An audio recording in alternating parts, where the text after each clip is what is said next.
Without further ado, I would like to ask AG Kawamura to come and join me on stage. So AG is actually a third-generation produce grower down in Orange County. One might call him an urban agriculturist by force. Orange County has basically grown up around him and his family. And he has also served as California's Secretary of Agriculture. So AG, welcome. Thank you. Thank you. Good morning. So the first thing I want to point out is that we made a conscious decision not really to focus on the drought. We have a much broader range of perspectives here today, but certainly we should talk about it, particularly with your long history here in California and the work that you're doing with the United Nations Sustainable Agriculture Initiative. I want to ask you, from your perspective, would you agree that the water problem, it's not really a technology problem? It's more of kind of a market incentive and a regulatory issue than a technology solution problem? That's a loaded question, but the simple answer is that we have a very complex system of water in California. We have a lot of have and have-nots. We have different watershed, if you will, not the watershed that links out to the sea, but a different portfolio of different kind of water opportunities. And so if we talk about water use throughout the state, we have one of the wettest places on the planet up in Crescent City. We have also one of the driest places out into the deserts. We can farm in deserts if that water's there. We can farm along coastal, dry Mediterranean plains. So I'm the best way to look at it. I farm down in Orange County. I have four different sources of water. I have potable water that comes either through the Colorado or the state system. I have well water that comes from the pretty good aquifer that's there. In some places, I also have reclaimed water. That's part of a great infrastructure that was built in anticipation of water shortages. So in my farming operation, depending on where I am within the county, I might have plan A, plan B, and even a plan C backup so that if water gets short, I have some alternatives. We were talking about the information boom, that we need more information to understand where we're headed with water. Last year, I had a well that went dry. If I had some information that could have told me that my aquifer was being depleted at a rapid rate, that it would actually run out, I would have been able to put some investment in place to bring in some reclaimed water, which was available in the general area, but I didn't, and I didn't have that information. So I not only lost a percentage of that crop, my landlord basically said, stop farming, because I was a vegetable guy, and we're going to protect some citrus and some avocados and some other permanent crops above me in that little watershed. And so if it had been my only farm, I would have been out of business this year because it didn't rain this last winter. So there's policy that can help us do a lot of things: site a desalination plant, accelerate the ability to do desal within any urban area so that that desal water could either go back into an aquifer or back to the growers to use. We find that because of a lack of alignment within the regulatory systems and the different agencies that have jurisdiction over water, we're chained at the ankle to our own inefficiencies of policy setting and alignment, and then more importantly, moving forward. As the crisis goes forward, you'll find that they'll be driven out of crisis. Maybe a flexibility will suddenly emerge that allows us to do some of these things faster. The sad thing about it is we should have been doing these things a decade ago and starting to prepare for what really is a predictable challenge. So you're seeing new opportunities, potential new opportunities for a lot of the smart water irrigation technology that already exists. Yeah, I think for those of us, and there's also this misunderstanding that for some folks, water is not a very expensive input. For many of us, it's one of our most expensive inputs. And when we can see savings of our water use of 10, 20, 15, 20, 30, 40, 50%, when you look at hydroponic systems and they kind of float that 70, 80, 90% potential savings in water use per pound of product that you put out there, those are all very attractive things. And so each farmer actually does the math and does the accounting, and more importantly, will put the investment in these systems that would help them improve water efficiencies, or more importantly, create new sources of water. And that's one of the more exciting areas right now, is new water. Do we really have a shortage of water? Do we have a salt problem in our world, or is it a mineral problem? And so there's some great technologies that are coming online as we speak, or are already online. You have a unique perspective with the work that you've done, obviously, in the state of California, but then also, if you could tell us a little bit about the United Nations Climate Smart Ag Initiative that's given you a kind of, I'll call it a global perspective. Yeah, and I'm thrilled that there's folks from New Zealand here. You know, all over the country and all over the world, there's been some really amazingly innovative work. It doesn't matter if you're in the forestry sector, in the ranching sector, if you're a fruit and vegetable grower like I am, or producing commodity crops. The climate smart agriculture, someone at the United Nations coined that term, climate smart agriculture. What does that mean? It means doing practices that basically help sequester or help minimize your carbon footprint, or actually make it a negative footprint. It helps you understand that by being smart, you could actually achieve higher yields, you can achieve cost reductions, but more importantly, you can have ecosystem benefits that as a part of your operating credo, if you will. And as more and more of these new technologies and more of these new ways, or not even so much new ways, it might be old, ancient ways, the art of agriculture versus the science of agriculture. The science is now advanced enough to describe some of the art of agriculture, and you're starting to see the implementation of smart thinking, if you want to put it that way, in your fields, and it's great. It's an exciting time for agriculture. We don't acknowledge it very often. Someone said we haven't moved much, but believe me, we've moved tremendously. We're in the middle of a renaissance in agriculture with this enormous advance in knowledge. So, last question. Look into your crystal ball. What's California ag going to look like in 3 years? If the drought continues in 3 years, you have a have and have-nots. You'll have a lot of farmers having to make a choice on what crop do they want to actually really produce that can give them enough return. And if the cost of water starts to triple or double or go up by tenfold, you'll see a lot of different areas making these hard decisions on which crop will they want to stay with. You'll start to see in 3 years, if we don't have the improvement in this drought, what's already taking place and what took place in Australia Australia lost 50% of their farm gate collapsed by the year 6 or 7 of their 10, 11, 11-year drought. So you'd see a collapse in areas, a lot of land fallowed. You'd also see the movement which is taking place right now on the part of well-intentioned folks, whether it's from the federal or the state, to take away water rights or to modify water rights or to suspend water rights from the owners of those rights, property owners. You'll start to see some continued fighting between what is an urban use and what is a food, fiber, and fuel use for water.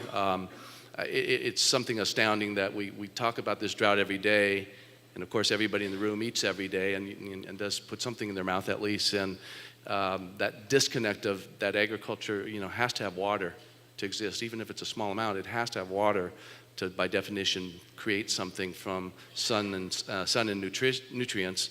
It's how sad that is that we've come to this disconnect. I'm thrilled to be here today because it helps reconnect the populations with where food might come from or where it comes from today. So if it doesn't rain in 3 years, you look to the Australian model of how really difficult it was, how some small towns will shut down when the agriculture disappears. If we can create infrastructure in the meantime, create alignment of rules and regulations, and use all the above kind of a push towards getting ourselves so we don't have a water problem.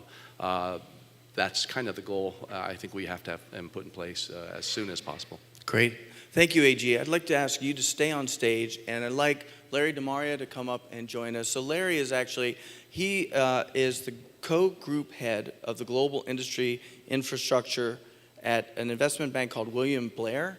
And he's just written a great report called The Ag Tech Revolution on precision agriculture. So we asked Larry just to spend a couple minutes.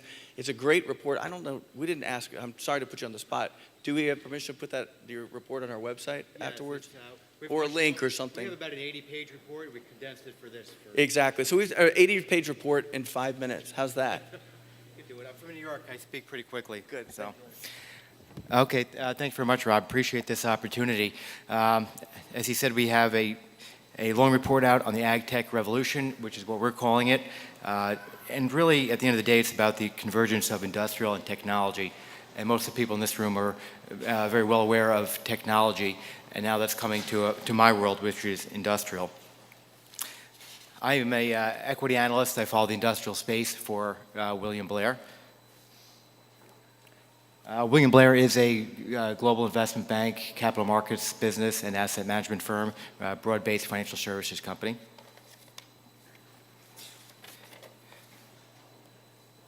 This is our team. We have the broadest coverage of industrial stocks on Wall Street, covering a variety of sectors. So we have pretty good domain knowledge across the board. What I did in this report was I brought in our technology analyst to help add some depth and make sure we had all the tech right, and so we can have this convergence theme and put it out there in a more meaningful way. Here's basically our thesis. We do believe the next wave of growth and battleground is from ag tech and precision ag, which is going to be a secular story. We think there's going to be a lot of partnerships, there's going to be some M&A, and over time it's going to be a very large business for our companies and a large opportunity for existing companies and new companies, but it's also going to be very competitive. So the world in 5 years, 10 years is going to be extremely different from the world we're looking at now and the world that I'm analyzing now. So we want to get out way in front of this. And obviously the big data theme is very important here too. Partnerships are already starting. You're starting to see some of the models develop. At least they're starting to talk about them. I don't think they're fully thought through yet because it's an evolving space. But you're starting to see some of the overlap from the large industrial, seed, ag equipment companies. One of the things we think is that as this is going to be a big market for our companies to participate from a revenue perspective, certainly there used to be a détente among the big participants, and now that détente is now getting blurred, and the competitive dynamics are changing very rapidly. You'll see Deere and Monsanto in a much more competitive role in the future, I think, for example. Why precision ag? Just briefly, there's two waves of productivity growth in the past in my space. Mechanization took about 70 years. The Green Revolution, a little bit shorter, about half that time. And we think the ag tech revolution can, it's really starting now, but maybe it's a 10 or 20 year run rate, but with rapid growth. And the environmental impact, which resonates well, is also positive. The initial precision ag was GPS, yield monitoring. That was productivity in the 90s and 2000s. Now that's yesterday's ag productivity. 2.0 is the next rate. It's variable rate applications. It's big data analysis, better decision making across all facets of the farm production cycle. You can literally touch just about every facet. We don't have the holistic operating systems per se to do that, but this is where we're going. The market opportunity. A lot of people have thrown out that $20 billion number. We would say that's obviously wildly optimistic, but we did a bottoms-up look, and it would not surprise us at all to see a $5 to $10 billion precision ag market when you think about incremental equipment being sold, SaaS, and cloud platforms, and sensors, et cetera. So we do think from a couple billion now, this could be a $5 or $10 billion market in probably just 5 years. There's a few models being developed, Monsanto, Pioneer, Deere, kind of the leaders in this space right now, and it's obviously important to know what they're doing because a lot of the folks in this room will probably have some technology that they could be interested in the future. As far as my companies, I do the machinery companies. Deere has a more controlled system, the Apple of the world, if you will. AGCO, they have a mixed fleet approach, so they're more agnostic, more of the Android. And CNH hasn't really articulated their strategy too well, probably somewhere in the middle, though. Who will win? I think this is where we did a lot of analysis. We think taking credit for yield gains is critical. You can't just drop in and sell a software platform. You have to show why your yields are, you're responsible for the yield increases. Seed companies have done a much better job at that in the past than machinery companies, but that's what my companies need to focus on. We've seen it in on the planter markets where the equipment companies are a big reason for the increasing yields. Obviously, the more recurring revenue and reduced cyclicality leads to higher multiples. That's for both public and private companies, and that's the holy grail of what we're looking for. And then finally, there's quite a few risks to this. Over time, we do think they will lessen. Distribution is a problem. You cannot helicopter in Silicon Valley solutions into the Midwest. You have to work with the distribution, work with the farmers, and have some domain knowledge. It doesn't work. So we need to close that gap. And then big data and privacy is a big hurdle as well. We think that'll come down over time, but that is a hurdle in the near term. That over the next few years, will probably, through attrition, will get a little bit easier. So we'll leave it there, and thanks for your time. Excellent. Thank you. So let's start off with introductions. And Blake, since you happen to sit down next to me, why don't you tell us what you're up to, Blake? This is Blake Alexander. Sure. Well, thanks. It's good to be here. I'm a farmer from up north. Crescent City is actually my hometown, one of those wet spots on the planet. And we farm. I'm basically a dairy farmer, fourth generation. We farm in 2 counties with cows, Humboldt and Del Norte County. We milk about close to 4,000 cows on 4 facilities organically. We've been organic for almost 20 years. And we grow hay over in Modoc County, which is eastern California on the other side of the northern corner of California. And we've also started an egg business that my kids started back in grammar school, and it just evolved and grew into quite a deal. And so we do pasture-based organic eggs at somewhat of a large scale and growing. That means what? You sell at a couple farmers markets or something? Yeah, that's where we started. We've been at it for about 10 years. It went from a project to a business. It's now a formal LLC. I've got 5 kids. They each own 10%, and my wife and I've got the other half. Before we set up the LLC, the kids owned it all. And it's really grown. We're actually doing probably $3.5 million in sales this year, maybe 5 to 8 next year, in that kind of growth. It's really taken off. So we're looking at about 30,000 hens on grass right now, where we move them twice a week. We've kind of invented this system to do that, which is low tech. I'm very much, I'm in the wrong crowd here with you folks. I'm old school. I'm farming the way my great-grandfather did, not the way my dad did or my grandfather, but really going way back. We're keeping it very simple and using technology where we can to scale things up, and certainly on distribution. Great. Darwin, you took the hot spot. Darwin, why don't you introduce yourself, please? Good morning, everybody. I'm Darwin Melnick with Iron Solutions. We're a division of Trimble Navigation based here in Sunnyvale, and I run a company that keeps track of the value of used farm equipment globally. We set the values in the aftermarket for used equipment. The shorthand is we're the Kelly Blue Book of tractors. We also have software and services to help dealers be more efficient in the distribution and sale of farm equipment in North America primarily. We're a cloud-based provider of ERP systems to John Deere dealers and their competitors in the market. I think as part of Trimble Navigation, our mandate is to grow our business in the connected machine space around telematics and all the other data sets that drive the asset value of machines in agriculture, and get into the economic and agronomic valuation business of how machinery is part of the total story of agriculture and is a big part of how we have created the leverage on the land to create the efficiencies that are here. Also the responsibility associated with that with Tier 4 engines and all the other technology that goes into very modern industrial equipment that makes agriculture as efficient as it is. So I'm just pleased to be here. I really appreciate all of Rob's leadership in getting the group together. Glad to do it. Thank you. Steve. Yeah, hi, I'm Steve. I'm from New Zealand. I'm a kiwi fruit grower and apple grower. Been in horticulture for 30 years. Also operate big post-harvest operation. We also created a horticulture innovation park in Tauranga, New Zealand.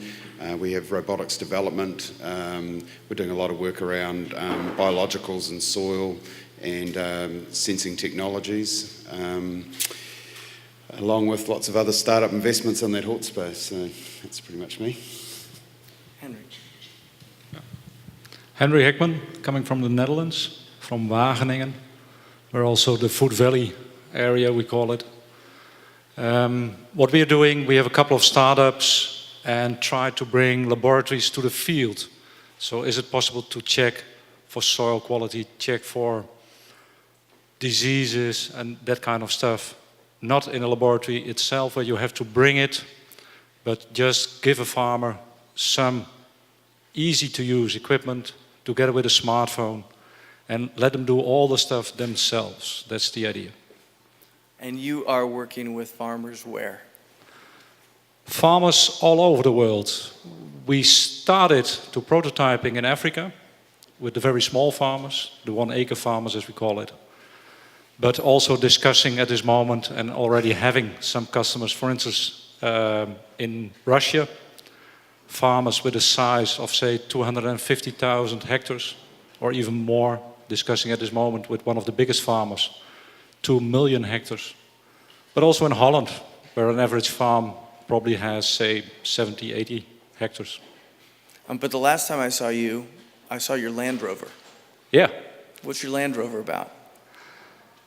The idea with the Land Rover is that can we have some very easy to use equipment in the backside of a Land Rover, and in Africa itself, can we drive from village to village and go to a marketplace, invite all the farmers to bring soils with them into a bag, and we do the analysis on the marketplace in the van. And it's getting a real success. What we see already is that in Kenya, some of the provinces ordered some of the Land Rovers. They are at this moment installed. And we see the same at this moment, for instance, in Burundi, in Ethiopia. So it's getting off. Yep. Great. All right. Mike.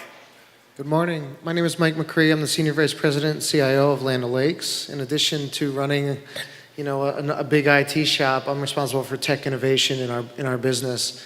Many of you know Land O'Lakes as the butter and cheese business, but that's only a third of our portfolio.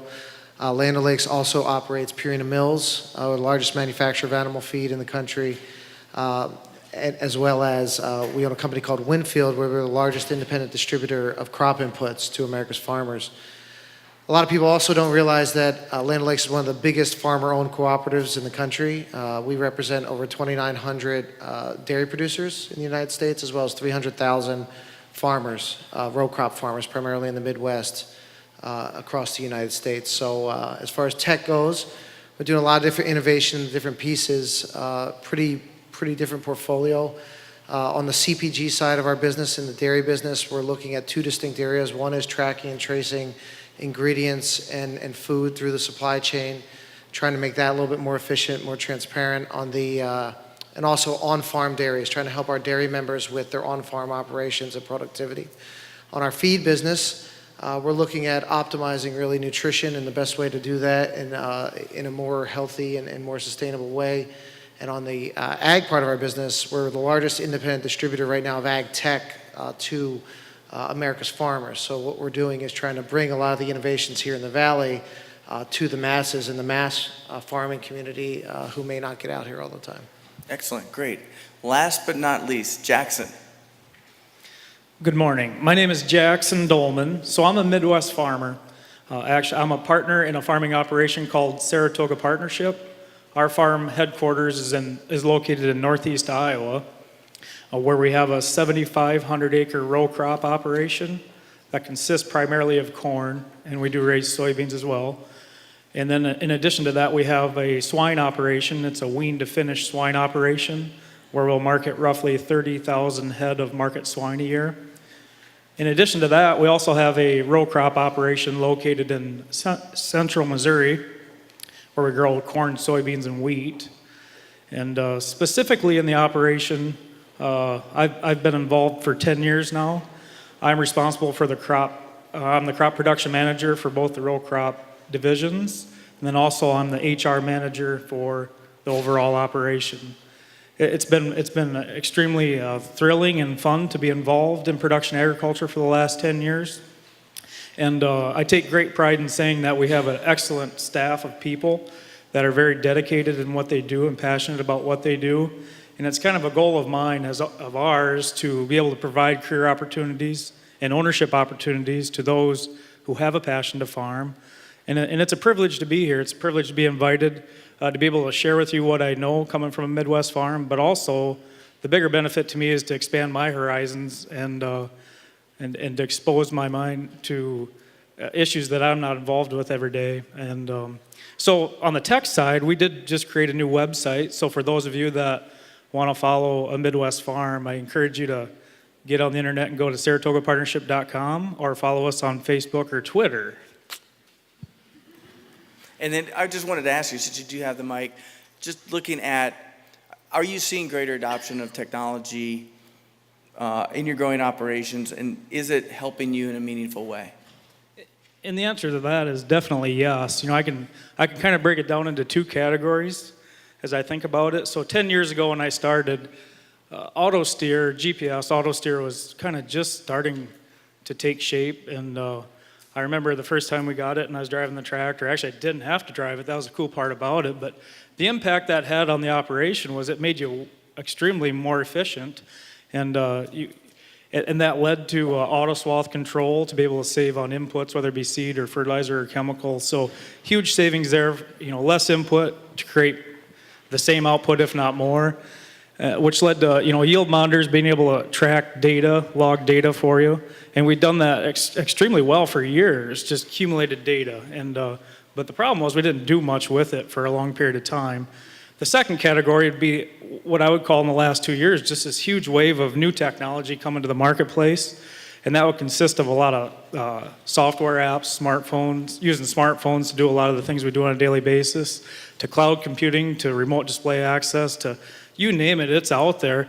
As a producer, it gets a little confusing, a little cluttered, because I see value in a lot of what's being offered out there, but how many places are you going to go to get it? And it gets overwhelming. And it all costs money, too. So as a producer growing a bulk commodity, it is about managing your inputs and trying to maximize your output. But when you have scale, the technology sure has been a huge piece to our operation to allow us to do that. A couple quick examples. So like on our feed mill, on our swine operation, that is totally automated, and that can be run remotely through an app on a smartphone. Dryer facilities, we can run and control and adjust dryers on a smartphone, so it doesn't require the people actually having to be there anymore. So not only does it make our operation more efficient, but we do a much better job of producing with the technology that's available out there. Great. Steve, I was going to ask you, just from your perspective, are you seeing, same question basically, are you seeing greater adoption of technology in your growing operations, and is it providing a meaningful benefit to you? In New Zealand, I'd probably say probably not enough. That's why we're here, learning what's going on. But yeah, look, I think the same as Jackson. There's been that a lot more technology around that farm-based mapping. Just basic data. A lot of new options coming on, but as Jackson said, it's very disparate. There's stuff everywhere, and it doesn't always work and connect with everything you're trying to do, and that's one of the biggest challenges. And then every consultant's got his own favourite software that he wants to use, so it's actually really quite difficult to get a sense of the bigger picture of all that technology coming together in a more meaningful way, capturing across all layers. And I think that's the challenge we have here is how do we, everyone's out there building an app, everyone's out there building a system, and there's lots of the word big data is everywhere, but we're still not really seeing how is that really working. It's a very complex situation with multiple farming disciplines around the world, so it's how we can gel that better together, I think, is one of our biggest challenges. But obviously technology's playing a huge part in our productive growth now, and I guess as time goes by, it's just going to get better and it's useful. So let's swing to what might be the opposite end of the spectrum, Blake. From your perspective, same question. Are you seeing more use of technology, and is it benefiting you in any meaningful way? Yes, absolutely it is. It's not so much on the farm with the day-to-day operations, because what we do is really grow grass, green grass, 12 months out of the year. And we make meat, milk, and eggs from that. And, I'm sitting here listening to New Zealand and Holland talk there, and, we use our grass genetics out of New Zealand. My daughter went to school there for a year at Lincoln University. We all of our dairy cow semen, which is the genetics we use for the last 3 generations on our cows, came from New Zealand. Before that, it was all coming from the Netherlands, and currently it's coming from Germany. And so obviously there's technology happening all around the world that affects what we do on our little basic boring, dairy farm or chicken operation.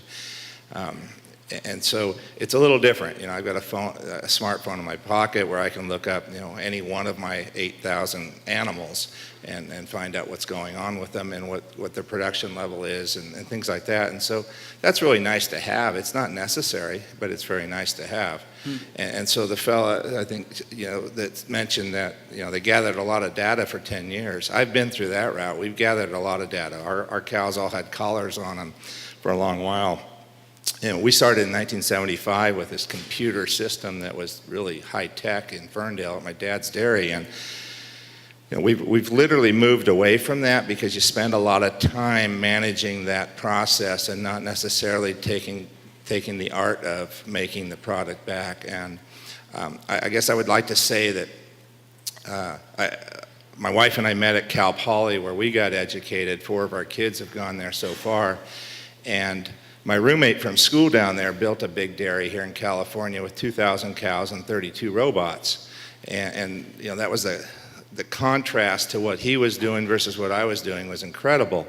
And I visited his farm, and you know, I said, Rob, that's a great deal. The only problem is you don't have any employees. You know, I'm 500 miles from home right now, and I know that Santos has things under control. And there's something to be said for that. So the human interaction, the fact that we're working with biological creatures, both plants and animals, requires an art. And so that's what we do. We do that really well, and we let everyone else make the technology and attempt to use it when and where we can. Yeah, this is kind of a general question, just building off of what Steve said. I think one of the, and Blake, I think there's been a lot of frustration with big data implementations on the farm, and people overlook sometimes that if you fly a drone around and collect terabytes of data, you may have a DSL link on a farm, and that's going to take months to upload. And fundamentally, my thesis, again, in keeping with our macro to micro theme, is it's not really big data. From a farmer's perspective, they're looking for little data. They're looking for those small little anomalies to their daily operations, and they want a triggered alert to let them know that there's no water in the well, for instance. Would you agree on that? Comments?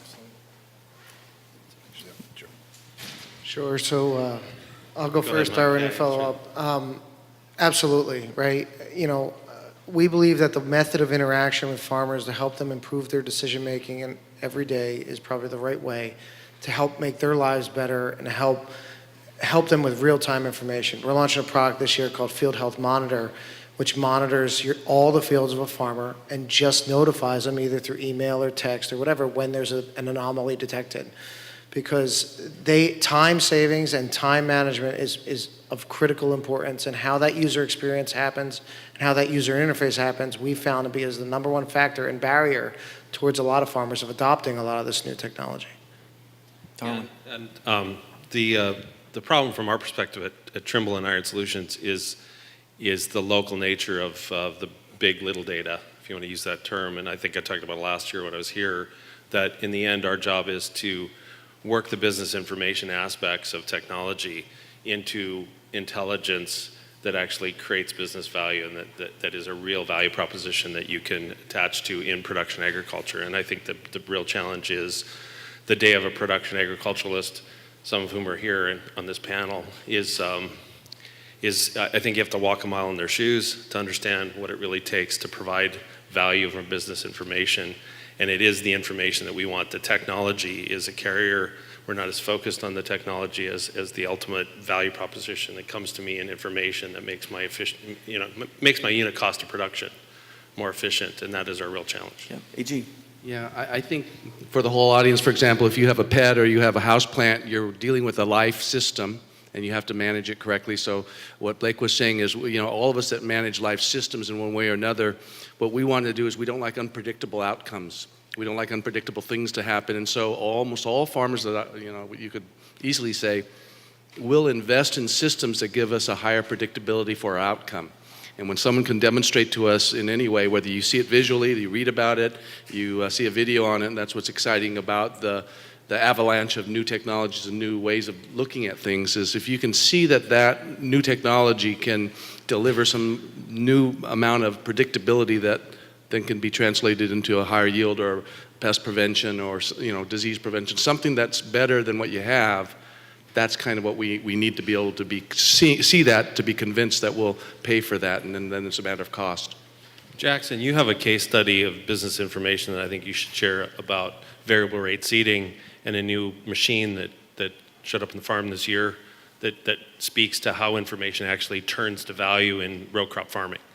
You know, so it's such a competitive arena that we're in as a producer of corn and soybeans. I mean, so we are looking for the little things. We're looking for any little thing that can help us predict things to make better decisions. And I think when I compare today to 10 years ago, there's no doubt in my mind we do a way better job of not only collecting data, but tracking it and measuring it. Occasionally, when new technology comes out, you look at it and you analyze it and you think, how's that going to impact my farm? You know, what's the return going to be on our operation? And there are times when new pieces come out that, since it is so competitive, you don't want to be a year or two behind. And but there's also risk with buying a new piece of equipment that has serial number 1, 2, or 3 on it. It's nice to get something that's been tried and tested and true. But this year so John Deere has a new planter. It's called an Exact Emerge planter, and it's built for speed. It's got a lot of new technology components on it compared to older traditional planters. And I felt that was something that could give us a huge edge or an advantage on placing seed in the ground. The problems we had this spring were it didn't plant seed sizes or shapes consistently. So when we went to flat seeds, we had huge issues. Actually, our older planter, which is 8 years old now, would plant consistently better. So there was a case where getting new technology actually worked against us. But we worked long and hard with Deere, and they put a kit in to make it plant extremely well, comparable to our older planter. But then that caused another problem where we had meter jams. So I mean, a lot of times that is the frustration and struggle with technology, because it's so new that you're really on the forefront of it, and you become the learning block to get it to where it eventually needs to be. Jackson, just put in context how many acres, how fast, and what the planning window is, so people understand the urgency of this, because I think urgency is a big deal that people miss. So in Northeast Iowa, our planting window, I'd like to plant all our crops in 10 days. That's 7,500 acres. And this spring, we actually did it in 6 days. But we had two 24-row planters and one 16-row planter. The problem is you don't know what your windows are going to be. You can experience rain events or wet events, and that could delay planting 1 to 2 weeks to 3 weeks to 4 weeks. In 2013, it was a phenomenon I'd never seen before. It just rained all spring. So when the soil is fit, you want to plant. There are issues with high-speed planters in our part of the world with rocks that we have, but it was the technology component I like to get.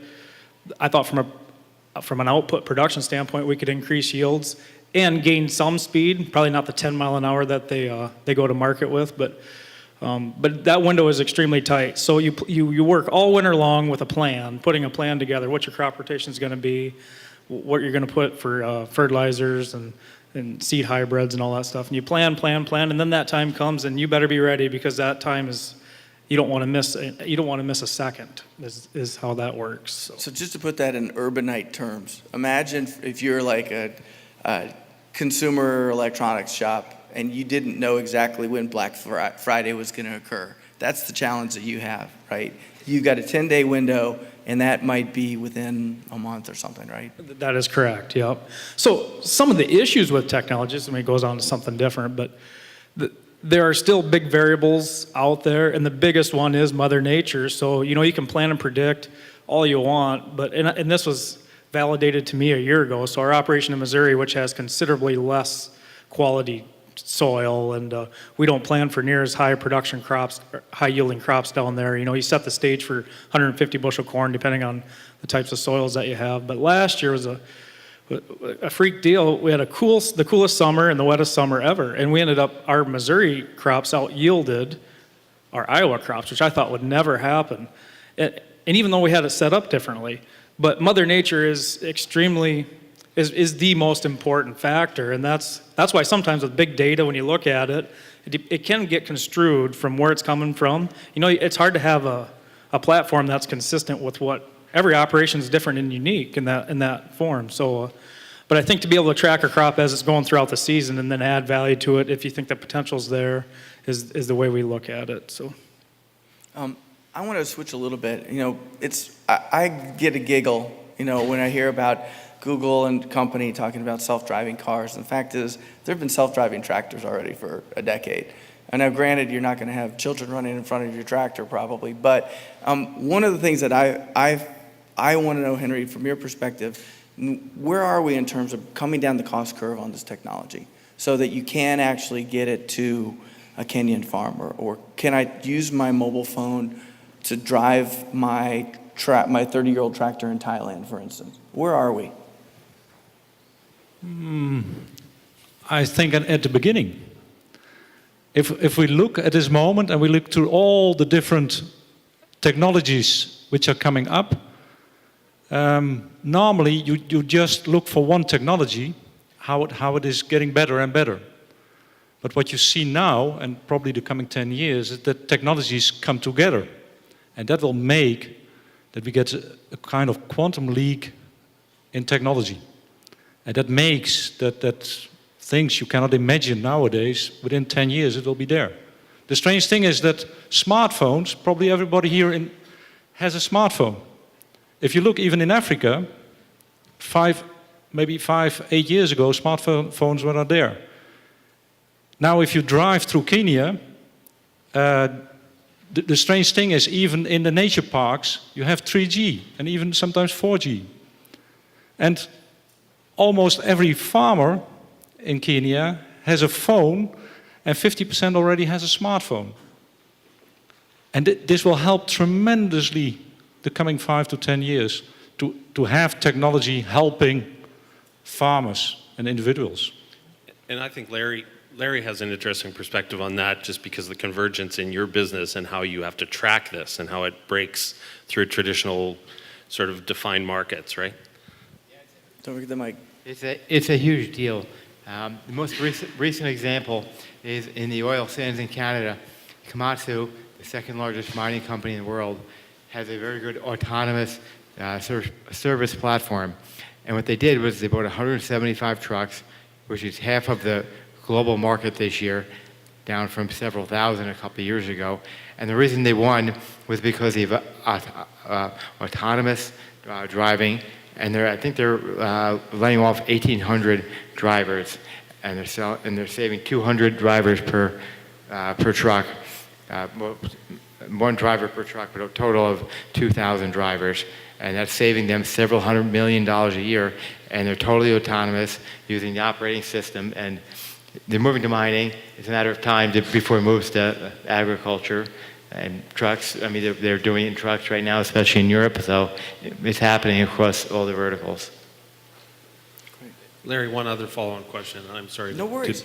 So talk just a little bit about the convergence in ag between software services, telco, machinery, and agronomics. And I think Mike has an interesting perspective on that as well. This is one of the core thesis of your Ag Tech Revolution report. Yeah, I think when we talk to the large OEMs, and we go see them, especially the last 3 months when we were finalizing this report, we go see them and talk strategy, and we had pretty good inside information that we published. AGCO has a very good strategy. They're an open source fleet, and they can't really do much to capture the data. We've heard that companies like Deere spend $1 billion on this internally. We haven't had any revenue so far out of that business. And I think they spent $130 million developing a tablet, which is, obviously you can spend $130 million rather, which we could buy one for $130 and just drop it in. So I don't think the captive approach is the right way. They need to partner up with Silicon Valley and bring in some more technology.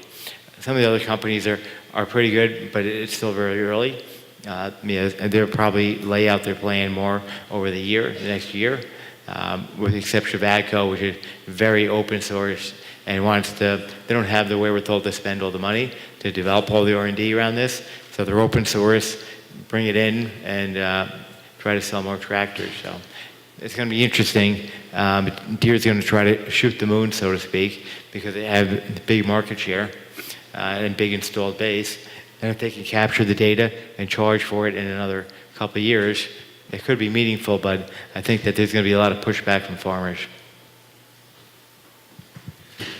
Yeah, from our perspective, we believe that the fundamental question is how to optimize every acre in the most environmentally sustainable way, manageable. That also, and sustainable also has to, include the economic sustainability of any given farmer, whether it's here in the United States or whether it's overseas.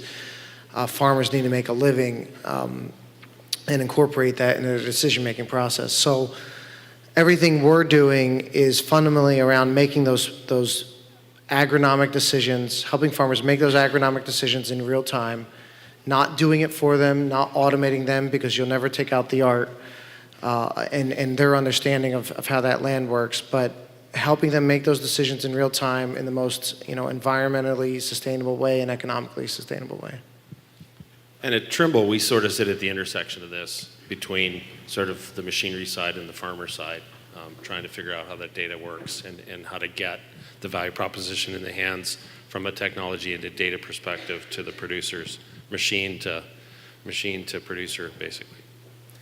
Mike, I wanted, since you got the mic there, the second most annoying question besides how are we going to feed 9 billion people by 2050 is who owns the farmer's data? So you sit in a very interesting situation where you basically are a CPG and you also co-op, you're a tool provider. A lot of the inputs, you see everything. So I'm not going to ask who owns the farmer's data, but who owns the farmer's data? It's a real simple question. The farmer owns the farmer's data. I mean, there's no question about it. And our position is that they are very willing to share that data if they receive something in return of value, or if they receive monetary compensation. And as a national cooperative, we're going to be defending farmers' rights and putting in systems and processes to help them both, ensure that the data is properly treated as well as managed through the process. So I want to ask the question slightly differently then. We're seeing a lot more consumer demand for transparency. Where did my food come from? Who grew it? How? Where? And so forth. Does the farmer really own the data? So if I'm buying something and I want that transparency, is he willing to share it so I will be a good customer? And you, as Land O'Lakes, you want me to buy your products. So I want to be able to trust Land O'Lakes, and you obviously have to get that information from your farmer. So I think there's a misperception sometimes that the farmer just owns his data just for himself. But in order to really sell, I think he's got to look at his customers and their customers, right? So there's a couple different dynamics going on that, kind of perpetuate the confusion here. One is there's big ag, us somewhat included in that categorization, who work every day to compete against farmers or minimize the price they buy, take hedge positions against farmers, and really are in a negotiation position. And that's where farmers have the most concern. But when it comes to feeding the world, providing transparency, complying with laws, I believe I haven't run into a farmer yet who is unwilling to share his data to help move that vision forward, assuming we can get to something that's efficient, national standards, all the way down through the grocery store, down to your cell phone. I still haven't met a farmer who's been unwilling to share that type of data to help them sell their product and help them tell the story of modern agriculture. It's probably a better question for this guy to see his personal perspective well, let's flip the question around. where it is. Jackson, when won't you share your data? The issue I have with that, and I'm not unwilling to share data, but the issue I'd have is who am I sharing it with and what are they using it for? If I have a trusted partner and if I'm using it to maybe pool group data together so I can look at a bigger pool of information to make better decisions, that's one thing. But if I'm sharing the information with somebody and I don't know what they're doing with it, I don't even know that they have it, and I don't know how they're profiting from it, I have an issue with that. So since it is so competitive, every operation does different things, and embedded in that data would show the things that you do. So if you have something that gives you extra yield, I really don't want competitive farmers to know that because your competitive advantage only lasts maybe a year or two at most. Things change so fast. And it's not secretive, but there's different ways to go about it. So that would be the time I'd have issues if somebody else is profiting from it in a way that I don't even know. So I want to switch a little bit because we have a lot of startups who are trying to get in this space, Darwin. And I again, good weekend reading, read Larry's report. So you understand kind of the 800-pound gorillas in this space and what their current thinking is. But from a startup perspective, what's the recommendation in terms of a go-to-market channel? Do you go work with these big 800-pound gorillas? Do you go direct to the farmer? I think that's what I'm seeing a lot of the startups struggling with, is that go-to-market channel. Well, I think the end user customer experience is key. There is a early stage company here. I know Max down here in the front row. I commend him as an early stage guy who goes out to Iowa and talks to producers directly as an early stage company to really get that experience of how the product is going to fit in the workday of a farmer. Once you've got the product design phase done, I think the go-to-market then you have to step back a little bit into how technology gets distributed. Mike down here at the end from Land O'Lakes has a great new service called Answer Tech, which is his approach to answering the question that a lot of farmers have about how does my technology need get satisfied by all these different providers. That's really the channel's role in ag. I grew up in a large farm in Western Canada, and the suppliers to me were important. Rob Sykes sitting down here in the front row from Agritrend knows that really well. It's all about that last mile provider that adds the value to the product that takes it into production ag, so that Jackson, who I know well down there, can hit his planning window, because you didn't get help from the factory at John Deere, right? When you had trouble with your planter this spring, it was the local dealer that made sure it worked, because that local dealer's been supplying equipment to you for what, generations on that land? Probably over a century, maybe in some cases, right? So that last mile relationship with the local channel provider, Mike McCree is all about that. That's how I think technology has for decades, for a long time, gone to market. And as the velocity of change increases, that trusted relationship is where it's going to go to market. I just see going to market direct to producers as a challenge. Thank you. I'd like to share, I've been a member of two very large co-ops in the dairy industry, both on the conventional side and the organic side, Dairy Farmers of America and Organic Valley. And our family made a big decision last year to leave that comfort of that structure. And the reason we did is we were part of pioneering we were the pioneers to a grass milk product that sells at Whole Foods nationwide. And the technology in there, and so what I want to talk about right now is the consumers drive everything that I do, everything I think that you all do, and our consumers are obviously different folks, right? At some level of the process.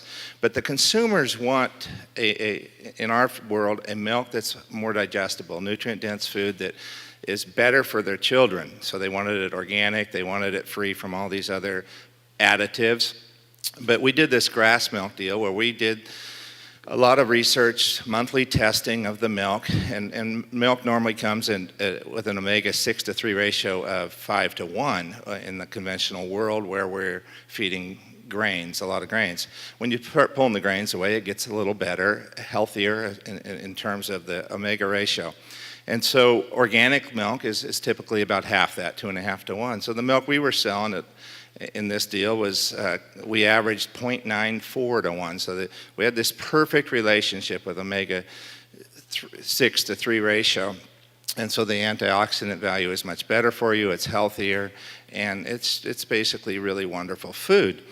Now, the process is, the dilemma became, so I'm part of these large co-ops, how do we move this to the people, and how do we move it in an efficient manner where I can produce it and get paid a sustainable wage for that?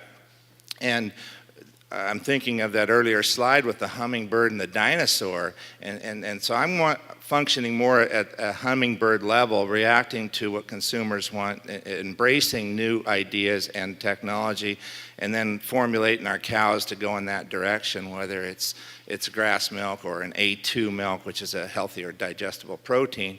And yet we can't get the system, the dollars, the big company, the dinosaurs, to market that, I'd say, correctly, so that consumers can actually get it. And so I'm just here to say that in terms of what I do as this farmer on the panel today that has the reputation of not embracing technology, I'm going to tell you that I'm going to be the first one on the shelves with the products that are going to be these really high dollar products. You know, eggs that leave our farm, we net more than $6 per dozen. I don't know of any farm that does that in the United States or anywhere in the world, to tell you the truth. And our milk is at that level also. And that's what we're embracing, is trying to really create something that's different, not available. And of course, technology is involved. Yeah. So we just have one last question before we open it up for Q&A. I want to ask Henry and Steve your perception of U.S. agriculture or our food system. So when you guys come over here, you come from two very progressive countries, right? So, for instance, New Zealand, you pulled the plug on ag subsidies, government ag subsidies, a decade ago. The Netherlands is the size of the state of Maryland and the second largest ag exporter in the world. And in both of those countries, you see a very healthy discussion about how food production fits in the overall societal goals. And so I wanted to just get your sense from when you come here, what do you think? What do you see? Yeah, I mean, obviously as a level of scale, that's so different in the US to what we have in New Zealand. So, you know, I quite often have a giggle. I'm involved with the New Zealand kiwi fruit industry. We're 12,000 hectares of kiwi fruit. I've got friends in California, family up there that produces more than that in their own right as a family. So Yeah. that's just a different scale. But what I see when I visit those guys is probably a lack of I see a lack of technology and use, and it's all about volume, and it's all about just, you know, as long as they're making so much an acre, but they've got thousands of acres, it's very different. So in New Zealand, we're totally reliant on export. You know, we have a population of 4 million. We don't have a domestic market. So our focus is actually about quality. It's about our provenance. It's our story. And it's actually about what we do with our genetic breeding in terms of in fruit crops, even with dairy. Blake here saying, you know, he's getting semen from New Zealand. So, you know, we've got some of the best dairy genetics going on in the world there. So we have to be good at what we do, and we have to, where we go to market with our cost from where we come from, we've got to be at the premium end of value, and that drives innovation. So, and places like Zespri, like we did with kiwi fruit, you know, we drove from what a kiwi fruit was to breeding new varieties like the gold variety, but also all the way through there's incentives put in front of us as growers that if we can see, for example, achieve better dry matter, we can get a higher premium for our fruit, better fruit size, because dry matter is driving taste. And so we can go into Japan and give them a much more consistent taste of their kiwi fruit, which they're prepared to pay a premium, which is sometimes 3 times that of our competing countries. I think another big thing in New Zealand that I see different, but I hear it being talked about here a lot more, is about our environment and our sustainability. We're a small island in the Pacific. We have a lot of water, a lot of waterways. So a lot of regulation around what we can put on our land and what we can't. And so there's a growing groundswell around that whole environmental sustainability. You know, we probably focus more on the fact that it is a biological system, and we focus a lot on our soil health and how we go forward with that. As I said, we've got a real focus on being able to tell our story. So the question before about sharing data, we actually want to tell the world our story. We want to actually connect with our consumers and that consumer experience and those sorts of things. So we see that as real value in our marketing chain is our provenance, the fact we are a small island, clean, green. Yep. Henry? Yeah, the story is a little bit the same in the Netherlands. The only point is that the country is so small. Yeah, it is small, with 17 million people in it, that it's like a big city with just some green around it. Yeah, it's not more than that. In the Netherlands, we see a huge discussion regarding how big a farm can be, especially there where it is chickens or pigs or milking cows. And it's accepted, I think the last few years, that there is a maximum on size in the Netherlands. And that also drives the idea of how to maximize then somehow the idea Shout to the guy. You okay, Larry? Larry, you okay? Okay. So there is also the drive to maximize somehow yields, but also yields of milking cows, but also the drive to go to quality. Huge discussion at this moment, and also on the technology side, the universities are in how to produce, say, special ingredients for medicines and that kind of stuff. So it's taking a total different turn, in a way. Yeah. I tell you what. So why don't we stop there, and then we're going to open up for Q&A. But Larry, do you want to rest? You okay? You all right? You sure? Okay. All right. Okay, we're going to open up for Q&A now. Quinn has a mic here. We've got a question way over there. We're going to do Q&A for about 8 or 9 minutes before we take a break.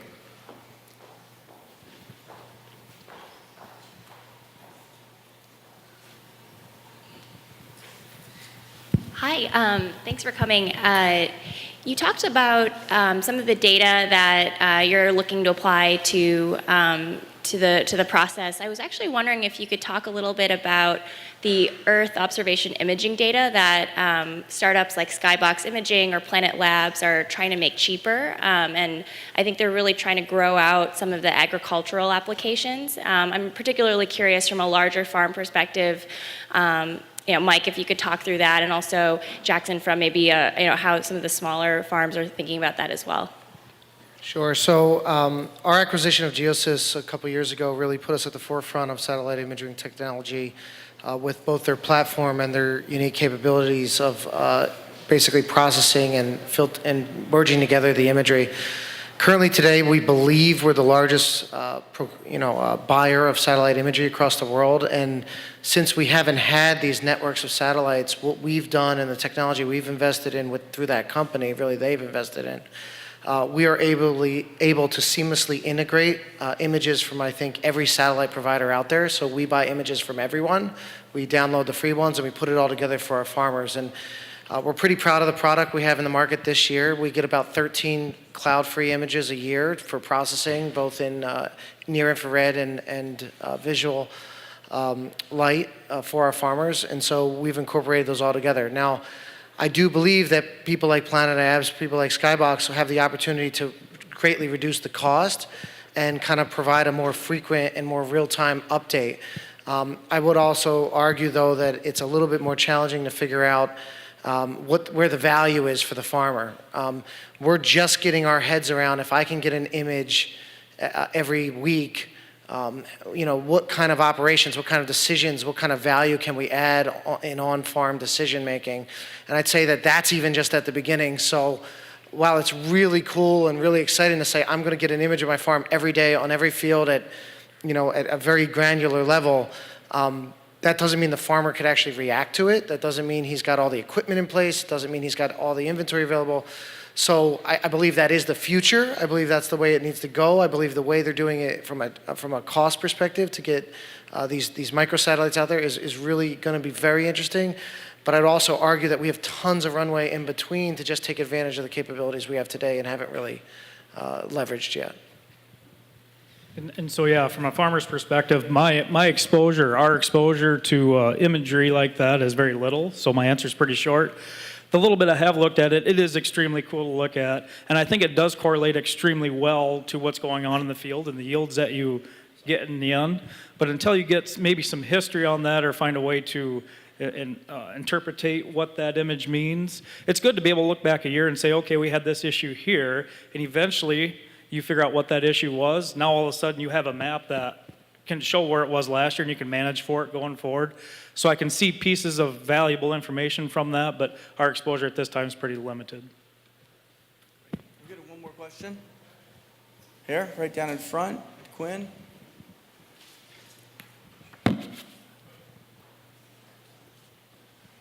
I just want to bounce off Jackson and the question that was just asked. And right now in Western Canada, we have a drought going on. We have a lot of canola acres, about 18 million acres of canola to be sprayed. Most of those will be hit with sclerotinia disease at some point.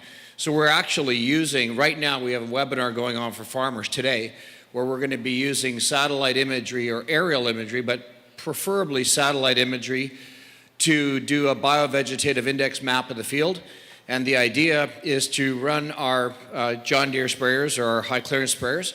And the idea is to use swath guidance to go up and down the field and to spray every field with fungicide, but not all parts of the field. In other words, the field's areas that are weak or flooded or drowned out or droughted out, why would you waste crop inputs on that? So that technology convergence is happening, and that's why we're paying attention to Planet Labs and Skybox. And I think that as we develop those kind of practical applications, they'll start to monetize that for farmers. I think this is still a long ways away yet.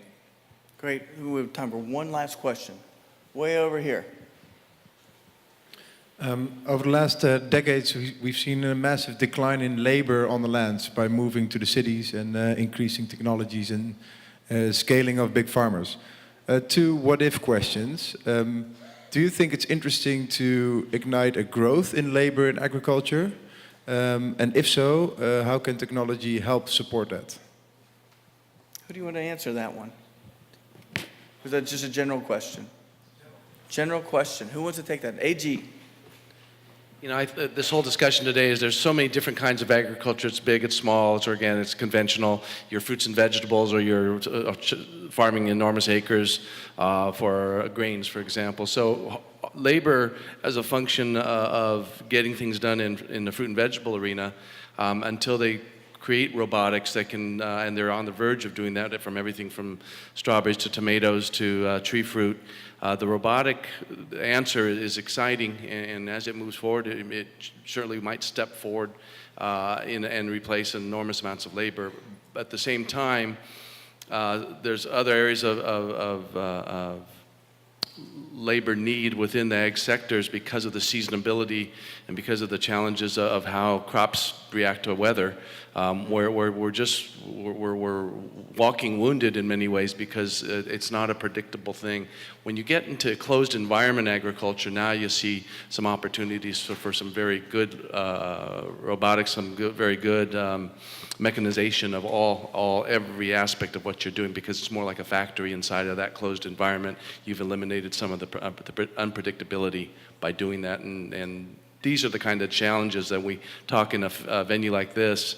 There's just so many different opportunities and differences within agriculture. It's hard to give a blanket overview of which sectors is in need or which sector is going to transform itself very quickly. Yeah, okay.